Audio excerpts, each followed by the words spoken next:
muhtaram dan mukarram dan mukarram para habaib, masyarakat, para hadirin hadirat, khusus ketua Rabita Halawiyah Habib Islam Kabut, khusus sahabat Nabi Muhammad Habib Ali Razif, khusus sahabat kita Ustaz Musbaldi. Mudah-mudahan apa yang dilanjutkan beliau daripada salawat kepada Rasulullah SAW menyebabkan kita semua mendapatkan keberkahan dan rahmat dan maghfirah. Tidak keluar dari Islam dari ini kecuali kita seperti bayi yang baru dilahirkan. Kita duduk di masjid yang mulia dalam acara yang mulia memperingati maulid manusia yang termulia. Kita memohon kepada Allah yang Maha Mulia agar kita dimuliakan Allah di dunia wal akhirah, keluarga kita dimuliakan oleh Allah, dan kampung kita khususnya Balikpapan negeri sini dimuliakan Allah berkat lantunan salawat dan mawalid Nabi Muhammad sallallahu alaihi wasallam. Al-Habib Ali Al-Habsyi sahibul maulid, pengarang kitab maulid, beliau pernah mengatakan masih nama majma'il maulid yujaddil qulub. Tidak ada yang seperti maulid yang lebih cepat mengampunkan dosa. Perkumpulan maulid inilah perkumpulan yang paling cepat mengampunkan dosa. Sebesar apapun dosa kita, berkah maulid Allah ampunkan. Kata beliau, "Zawakat taubatan yal-'asi idza badatum." Inilah waktu yang tepat bagi kalian pendosa, bagi kita yang ahli maksiat untuk bertaubat. Majelis maulid ini majelis yang paling tepat untuk bertaubat kepada Allah. Zawakat taubatan yash'al idza batahu. Inilah waktu yang tepat, kata beliau, bagi orang yang mau kembali, maka kembalilah di tempat maulid seperti ini.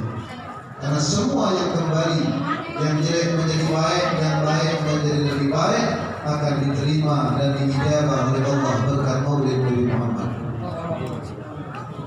Zawakat jama' la syak fihi yufar dzunub. Perkumpulan kita ini perkumpulan yang tidak diragukan lagi pengampunan dosa yang sungguh luar biasa. Kenapa Allah mengampunkan segala hajat dan diampunkan segala dosa di tempat majelis maulid? Kenapa? Kata beliau, yahdur bihal Mustafa wa ahlul buyur. Karena di majelis maulid hadir Nabi Muhammad. Mudah-mudahan Nabi Muhammad hadir bersama kita. Amin. Berikan kepada kita pandangan ainul nazrah, ainul barakah. Dan mudah-mudahan yang belum mampu melihat Nabi Muhammad, insyaallah berkat bersalawat dan bermaulid, insyaallah kita bermimpi Nabi Muhammad dan bertemu dengan Nabi Muhammad di dunia wal akhirah. Nabi Muhammad hadir, keluarganya hadir, ahlul ghaib juga hadir. Lantas tujuan apa kita duduk di maulid? Setiap malam kita bermaulid, satu tujuan kita mengambil apa yang ditinggal oleh Rasulullah. Walaupun tidak semuanya, tapi ada yang kita ambil, ada yang kita contoh, ada yang kita amalkan. Lebih-lebih lagi sunnah Nabi Muhammad. Kita ingin dapat ridha Nabi Muhammad, jangan keluar dari jalan yang diridhoi oleh Nabi Muhammad. Kita ingin mendapatkan rasa senang Nabi Muhammad, maka jangan keluar dari sesuatu yang membuat Nabi Muhammad senang. Abdullah bin Umar radhiyallahu anhu, dulu ketika beliau masih kecil, beliau ikut rombongan bersama Nabi Muhammad, bersama pasukan Nabi Muhammad. Beliau masih berumur 10 tahun. Suatu tempat tiba-tiba Nabi berhenti. Tidak ada sebab, tidak ada angin. Tiba-tiba Nabi berhenti, mengikat tali unta di salah satu pohon, lalu beristirahat sebentar dan lanjut jalan. Maka seluruh sahabat menyaksikan apa yang dilakukan Nabi Muhammad. Kemudian Nabi Muhammad setelah wafat, berpuluh-puluh tahun Abdullah pun sudah tumbuh besar dewasa menjadi pemimpin panglima perang. Suatu hari beliau membawa pasukannya. Tiba-tiba beliau berhenti dalam satu tempat. Tidak ada penyebab, tidak ada angin. Tiba-tiba berhenti di tempat, mengikat Lalu pasukannya bertanya, ya Imam, wahai Panglima Abdullah, kenapa tiba-tiba kita berhenti di sini? Padahal kita belum capek. Kenapa kita berhenti di sini? Maka Abdullah bin Umar berkata, demi Allah, dulu ketika aku masih kecil, aku pernah melihat Nabi berhenti di sini, mengikat tali untanya di pohon ini dan istirahat duduk di sini. Maka aku pengen mengikuti apa yang dilakukan oleh Nabi Muhammad. Hanya tempat istirahat itu diikuti oleh sahabat. Kenapa? Karena hal-hal seperti ini tidak mengikuti Nabi Muhammad akan menjadikan kita berkah. Kalau hanya tempat mengikat tali unta dan duduk istirahat diikuti oleh sahabat, bagaimana dengan hal-hal yang lainnya? Bagaimana dengan sunnah-sunnah yang lainnya? Maka kita berharap mudah-mudahan Allah dan Nabi cinta kepada kita berkah sunnah Nabi Muhammad. Jangan pernah lalaikan sunnah Nabi Muhammad. Berapa banyak di antara kita masuk masjid kaki kiri nanti keluar kita kaki kanan. Ini hal-hal yang dianggap sepele oleh umatnya, tapi di situ ada derajat, ada maqam, ada kedudukan di sisi Allah Subhanahu wa taala. Berapa banyak di antara kita yang masih makan berdiri, minum berdiri, makan tangan kiri, minum tangan kiri, tapi sambil senyum, sambil ketawa, seakan kita tidak kenal itu sunnah Nabi Muhammad. Hadirin Allah muliakan, Al-Imam Al-Habib Ibrahim bin Umar bin Ali bin Yahya, beliau ketika di usia lanjut di umur 90 tahun sudah tua, bahkan wudhunya diwuduin, dituangkan air wudhunya. Ketika ingin dituangkan air wudhunya, beliau minta tolong kepada muridnya untuk menggulung bajunya, tangannya digulung. Ketika itu muridnya menggulung sebelah kanan dulu, maka beliau marah dan menegur, kalau gulung baju sebelah kiri dulu. Ini ilmu gak ada di kitab hidup. Kenapa? Al-Habib Ibrahim berkata, karena menggulung baju sama dengan membuka baju. Lihat perhatian mereka, umurnya sudah tua 90 tahun, tapi sunnah sekecil ini pun diperhatikan. Maka sudah pantas beliau selalu bermimpi Rasulullah Sallallahu Alaihi Wasallam. Bahkan hadirin, ada seorang ulama yang tidak pernah absen mimpi Nabi Muhammad. Bayangkan, dari kecil sampai besar tidak pernah absen mimpi Rasulullah. Subhanallah, 1 minggu libur dia nggak mimpi Rasulullah. 1 minggu nggak ketemu Nabi, sedihnya luar biasa. Nah, kita berapa puluh tahun nggak mimpi Nabi, nggak sedih-sedih ya? Ada yang sedih, terlintas tuh nggak kita ini. Sedih luar biasa, 1 minggu nggak datang kepadanya Rasulullah. Tiba-tiba setelah 1 minggu dia kembali bermimpi Nabi Muhammad. Lalu dia bertanya kepada Rasulullah SAW, ya Rasulullah, kenapa engkau tidak datang ke dalam mimpiku 1 minggu, padahal setiap malam kau datang ke dalam mimpiku ya Rasulullah? Apa jawab Nabi? Nangis kita kalau dengar jawaban Nabi. Nabi jawab apa? Kenapa Nabi tidak datang 1 minggu ke dalam mimpi ulama tersebut? Karena engkau pakai baju tangan kiri. Ya. Karena kau pakai baju tangan kiri dulu, harusnya kanan dulu. Maka aku hukum kau tidak bertemu dengan 1 minggu. Bayangkan hadirin, kita nggak lurus, mau kiri dulu, mau kanan, kadang-kadang bareng-bareng dua-duanya langsung. Ya.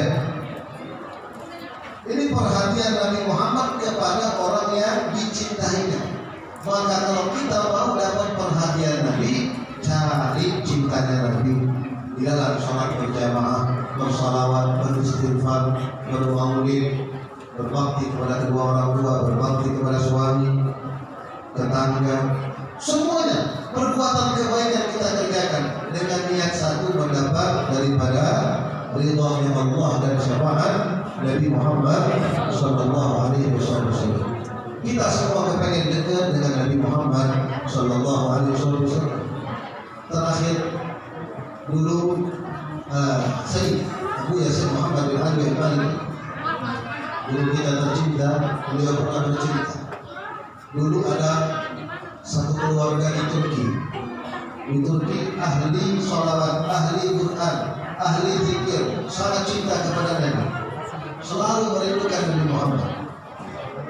Ayahnya selalu merindukan Nabi Muhammad. Maka dia punya amalan. Amalannya sungguh luar biasa. Apa itu? Tilawatul Quran. Dia selalu baca Quran dari kecil. Dengan harapan, ya Allah, mudahan berkat aku selalu baca Quran, aku bisa dekat dengan Nabi dunia akhirat. Jangan di akhirat saja, di dunia juga ya Allah. Jadi niatnya kepengen dekat dengan Nabi Muhammad. Baca Quran tiap hari. Dari umur kecil sampai umur 80 tahun baca Quran. Gak pernah lepas. Kita berapa tahun sekali baca Quran? Setahun sekali. Itu pun Ramadan, tadarusan. Itu pun 2 ayat dapatnya. Hataman saya lebih, asal status alhamdulillah hatam Quran. Ya. Musibah paling besar kalau di rumah kita tidak ada yang baca Quran. Kalah corona, kalah gempa, kalah segalanya. Kalau dalam dua rumah tangga kita tidak ada yang baca Quran.